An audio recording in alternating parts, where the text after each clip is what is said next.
हर वो चीज जो ठोस दिखाई दे रही है पर वो है ही नहीं, उसका अस्तित्व ही नहीं है।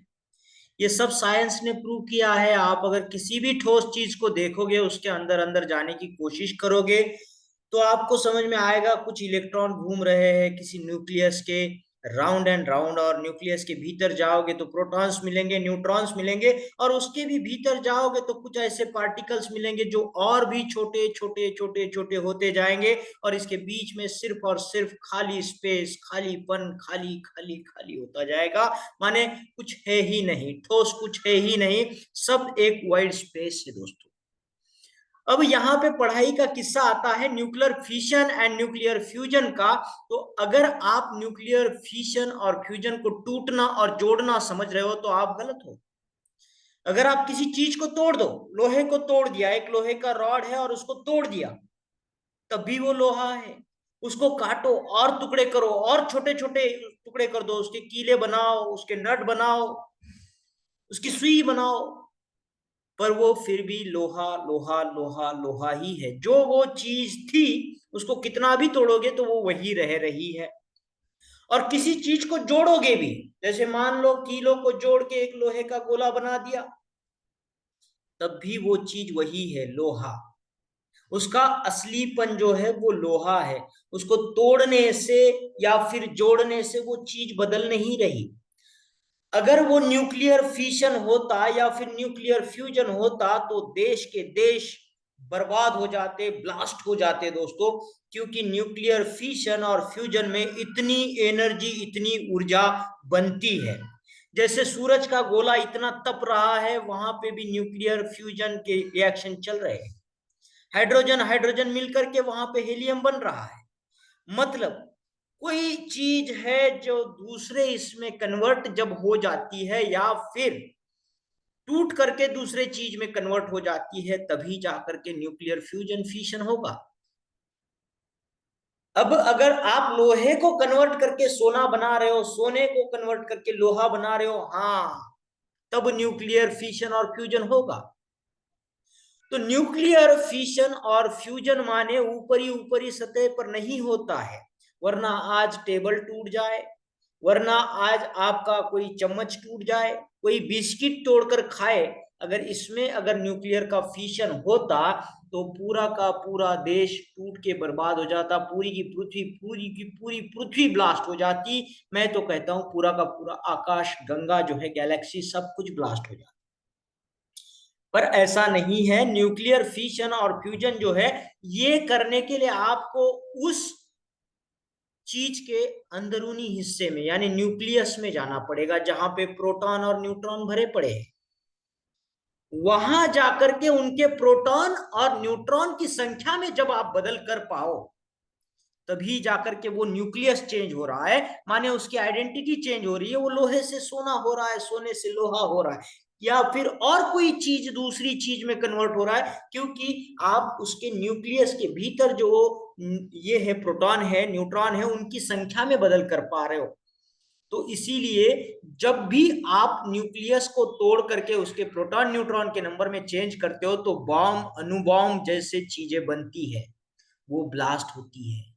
एक दूसरे के देश जो है यहाँ पे आक्रमण कर रहे हैं, वॉर कर रहे हैं, युद्ध कर रहे हैं, वो जो है ब्लास्ट जो हो रहा है ना, उसके भीतर यही तो होता है कि एक न्यूक्लियस, एक इलेमेंट दूसरे इलेमेंट में कन्वर्ट होता है, एक इलेमेंट दूसरे इलेमेंट में कन्वर्ट होता है। तो उन चीजों को जब आप न्यूक्लियस के भीतर ये प्रोटॉन और न्यूट्रॉन की संख्या को चेंज करते हो, तो ऐसी रिएक्शन में एनर्जी जो है बाहर निकलती है, और बहुत ज्यादा मात्रा में बाहर निकलती है दोस्तों। तो ऐसी चीजें जो रिएक्शन होती है, इसको न्यूक्लियर फिशन और न्यूक्लियर फ्यूजन कहा जाता है।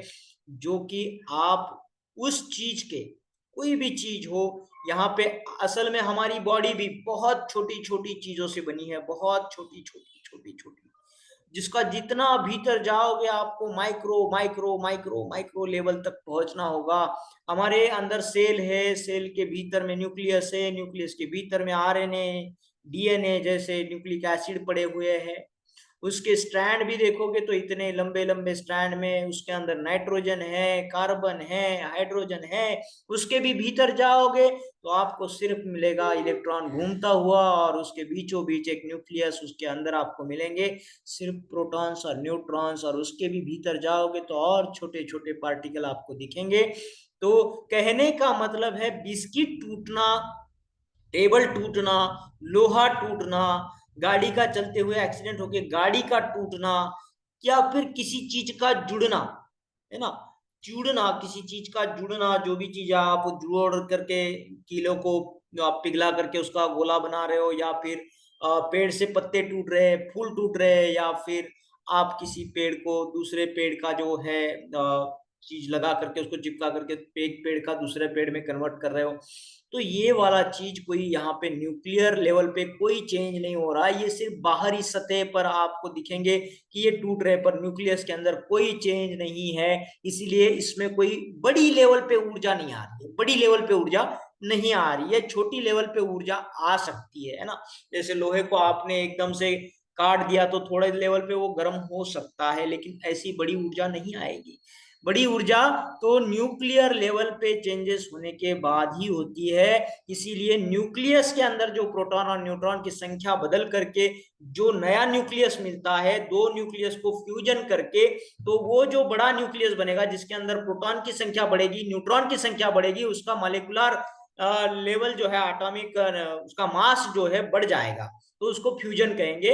और अगर वो टूट करके छोटे एलिमेंट में कन्वर्ट होता है, उसके प्रोटॉन न्यूट्रॉन अगर कम हो जाते हैं टूट करके, वो दूसरे दो छोटे छोटे एलिमेंट में या तीन से ज्यादा एलिमेंट में कन्वर्ट होके उसके प्रोटॉन और न्यूट्रॉन छोटे छोटे हो जाते हैं, उसका एटॉमिक मास जो है कम हो जाएगा, तो वो न्यूक्लियर फिशन कहलाएगा दोस्तों।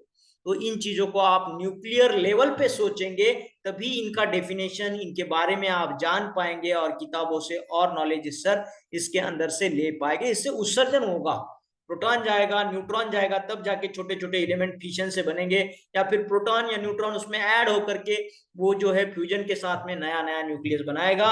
लेकिन ऐसा करने पर इसमें बड़ी मात्रा में ऊर्जा निकल करके आती है, जो बहुत बड़े लेवल पर विनाश कर सकती है दोस्तों। तो ये वाली चीज जो है न्यूक्लियर फिशन फ्यूजन आपके जो भी चैप्टर्स में है, तो इनको ऐसी लेवल पर आप पढ़ेंगे तो ये चीजें, ये चैप्टर आपको और आसानी से समझ में आ जाएगी दोस्तों। ठीक है, तो यहाँ पे है एजुकेशनल पर्पज के लिए ये वीडियो बनाई जा रही है, ताकि आपको पढ़ाई में मदद मिले, तो आप अच्छे से पढ़ पाए, किताबों से नॉलेज ले पाए दोस्तों। तो और ऐसी कंसेप्ट के सहारे ये नीट साइंस स्कॉलर आपके लिए और नए अच्छे अच्छे वीडियोस लेकर के आएगा। तो आप लोगों ने इन वीडियोस को लाइक करना है, शेयर करना है, और कमेंट बॉक्स में कमेंट जरूर करनी है दोस्तों, ताकि और वीडियो हम आपके लिए लेकर के आए और हमारा हौसला ऐसे ही आप बुलंद कर पाओ दोस्तों। तो फिर मिलेंगे अगले वीडियो के साथ में, तब तक के लिए थैंक यू।